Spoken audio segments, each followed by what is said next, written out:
हिंदुस्तान में हिंदू राष्ट्र बनाने की परियोजना, अब उसे मैं अंग्रेजी में हिंदू राष्ट्र विलेज बाय विलेज कहता हूं। यह परियोजना किसी संविधान को परिवर्तित करके नहीं बनेगी। यह परियोजना स्थानीय स्तर पर तय की जा रही है। यह परियोजना मुजफ्फरनगर में कामयाब हो गई क्योंकि मुजफ्फरनगर में गांव के गांव मुसलमानों से खाली कर दिए गए और मुजफ्फरनगर में व्यावहारिक रूप से हिंदू राष्ट्र कायम हो चुका है। उसी तरह गुजरात में अगर कल दुनिया को इंडियन एक्सप्रेस में जफरलत के लेख से मालूम हुआ हो कि वहां डिस्टर्ब एरियाज एक्ट लगाकर बड़ौदा में और दूसरी जगहों पर मुसलमानों को कई इलाकों में मकान लेने से मना किया गया है, तो यह उनके लिए खबर होगी। लेकिन गुजरात के लिए यह पुरानी बात है क्योंकि गुजरात में हिंदू राष्ट्र मोहल्लों में कायम हो चुके हैं। और यह सिर्फ गुजरात में नहीं, ये दिल्ली में और दूसरी तमाम जगहों पर है। और इससे और यह चीज अब एक दूसरे तरीके से हो रही है। दूसरे तरीके से इस तरह हो रही है जिसको हमने कासगंज में देखा और दूसरी जगहों पे देखा। इसके पहले हमने देखा था कि मुरली मनोहर जोशी और उमा भारती ने तिरंगा यात्राएं की थी। वे बड़ी तिरंगा यात्राएं थीं जिनमें इरादा राष्ट्र को हासिल करने का था, श्रीनगर में लाल चौक पे जाकर तिरंगा फहराकर राष्ट्र को हासिल करने का। लेकिन उसके बाद राष्ट्रीय स्वयंसेवक संघ ने इसका विकेंद्रीकरण कर दिया और उसने हर जगह लोगों को राष्ट्र कायम करने की जिम्मेदारी दे दी।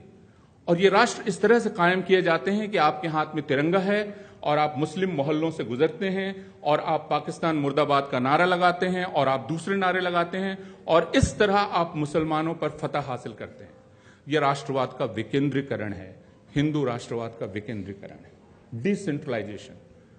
और इस तरह स्थानीय स्तर पर गुंडों का, और इस शब्द का इस्तेमाल करने की जरूरत है जिसे बहुत पहले, आज से 4 साल पहले UR अनंतमूर्ति ने इस्तेमाल किया था कि आप दरअसल मुल्क को गुंडों के हवाले कर रहे हैं। You are handing over yourselves to bullies.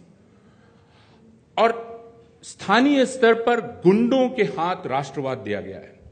उसके चलते राष्ट्रवाद के इस विकेंद्रीकरण के माध्यम से हिंदू राष्ट्रवाद को अब शहर शहर में स्थापित किया जा रहा है, जिसमें 14 साल से 25 साल के नौजवानों को यह एहसास दिलाया जा रहा है कि वो राष्ट्रवाद के पहरुए हैं, वे राष्ट्रवाद के ध्वजवाहक हैं और वे हिंदू राष्ट्र कायम कर रहे हैं। और उनको इस बात का एहसास हो रहा है कि मुस्लिम मोहल्लों से निकलकर मस्जिदों के सामने नारे लगाकर और तिरंगे झंडे के साए में यह काम करके वे दरअसल भारत में हिंदू राष्ट्र कायम कर रहे हैं।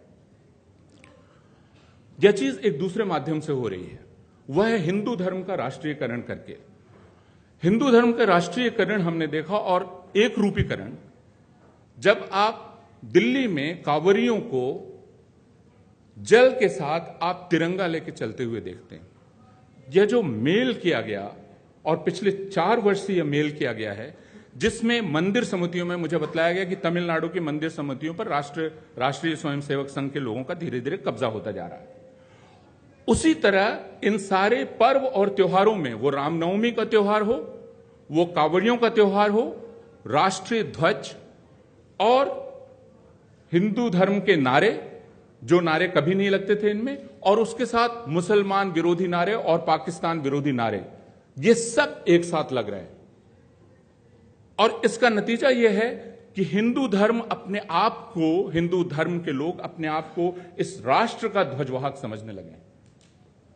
इसलिए यह काम रामनवमी में किया जा रहा है, यह काम दूसरे पर्व त्योहारों में किया जा रहा है और इस काम के जरिए एक प्रकार का शस्त्रीकरण किया जा रहा है हथियारों के साथ। इस बार बिहार में और बंगाल में और उत्तर प्रदेश में तलवारों की रिकॉर्ड बिक्री हुई है।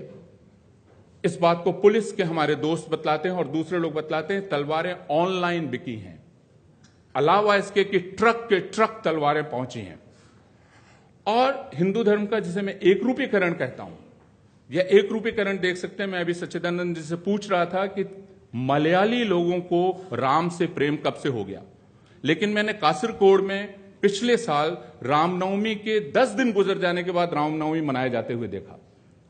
और बंगाल में 2 साल पहले कलकत्ता में जब नारे लगे, no Durga no Kali only Ram and Bajrang Bali, और इस साल जब हमने 60 या 200 से ज्यादा रैलियां देखी रामनवमी की, और बंगाल में बड़े पैमाने पर हिंसा रामनवमी में, जो कि मुसलमान विरोधी हिंसा थी, और बिहार में बड़े पैमाने पर, तो यह बात बहुत स्पष्ट हो गई कि दरअसल हिंदू राष्ट्र का विकेंद्रीकरण और हिंदू राष्ट्र को बिना संविधान को बदले हुए कायम करने का अभियान कितनी आक्रामकता के साथ और कितनी चालाकी के साथ चलाया जा रहा है, और उसका मुकाबला करना हमारे लिए कितना मुश्किल हो रहा है।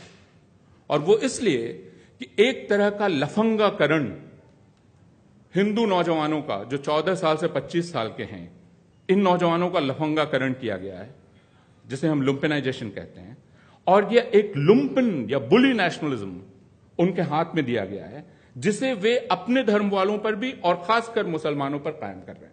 इसमें एक आनंद है, जैसे औरंगाबाद के एक मुसलमान जूते के शोरूम ओनर ने मुझे बतलाया कि दरअसल जो नौजवान मेरी दुकान जला रहे थे और लूट रहे थे, वो मेरे खिलाफ नहीं है, उन्हें मजा आ रहा था। और ये तीसरा तत्व है जिसकी तरफ मैं इशारा करना चाहता हूं, यह मजा, जो मजा इस हिंसा के साथ मिलाया गया है, जो इन नौजवानों को मिल रहा है। इसलिए यह पूरा राष्ट्र दरअसल हिंसा का एक उत्सव है, हिंसा का एक मजा है, हिंसा का एक नशा है।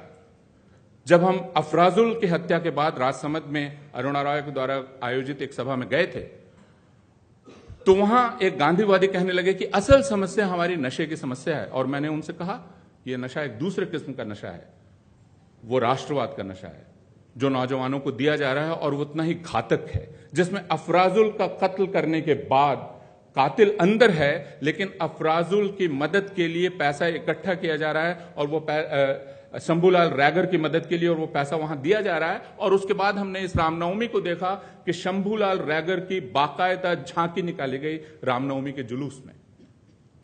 इसलिए मैं यहां सिर्फ यह कहना चाहता हूं, बजाय इसके कि राष्ट्रवाद को लेकर हम परिभाषाओं में बात करें, हम यह बात करें कि हमने रिलीजियस नेशनलिज्म नहीं, हमने कल्चरल नेशनलिज्म नहीं, हमने सिविक नेशनलिज्म अपनाया था। हमारे नेशनलिज्म की, जिसका दूसरा नाम मैं धर्मनिरपेक्षता कहता हूं, जिसे लेकर मुझे कोई शर्म नहीं है सेक्युलर शब्द का इस्तेमाल करने की, क्योंकि उस शब्द का इस्तेमाल परम धार्मिक गांधी ने अनेक बार किया है। उनको कोई संदेह नहीं था कि भारत को सेक्युलर सेक्युलर और सेक्युलर रहना है, और उसका मतलब यह था कि यहां अल्पसंख्यकों के अधिकारों की सुरक्षा इस सेक्युलरिज्म का पहला सिद्धांत है, पहला।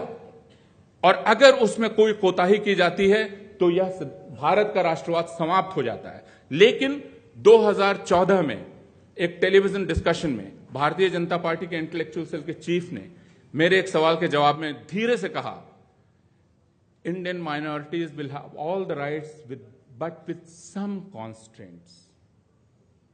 ही spoke very softly, with some constraints. वह कॉन्स्टेंट होगा, आपको अपनी गली में ताजिया निकालना है, जो बवाना में किया गया। वो कॉन्स्टेंट है जो अब गुड़गांव में किया जा रहा है, जिसमें आप खुले में नमाज नहीं पढ़ सकते हैं। और जैसा मैंने कहा कि यह इसलिए किया जा रहा है